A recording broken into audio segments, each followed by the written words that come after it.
Now, China says it will strengthen support for the country's new energy vehicle industry.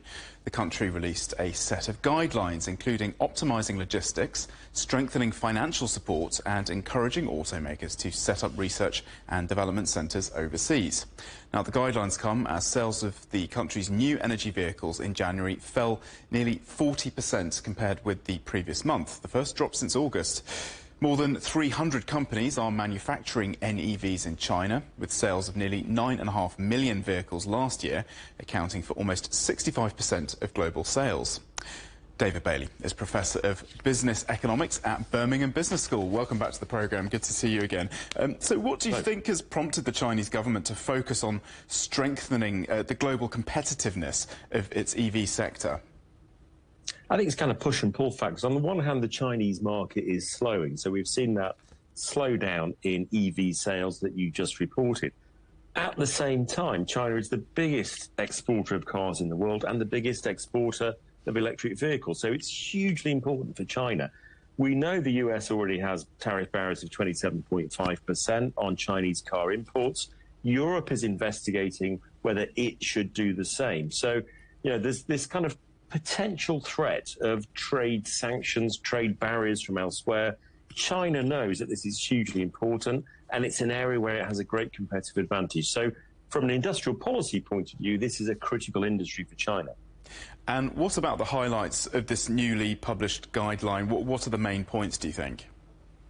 What's interesting is what a comprehensive strategy is across a whole range of areas. So encouraging firms to set up research and development centres abroad, build supply chains with foreign firms, improving the availability of shipping fleets, logistics, credit for exports, and also improving branding. So really quite broad ranging. I think what's interesting from a kind of European point of view is that there is the potential to encourage Chinese EV makers and battery makers to set up operations in Europe or the UK, to build batteries and cars here, and do what Japan did and Korea did many years ago. So there is, I think, actually a potential win-win here, not only exports from China, but also maybe overseas production. And David, the guidelines include initiatives for China to participate in setting international standards for EVs and batteries. How significant is that?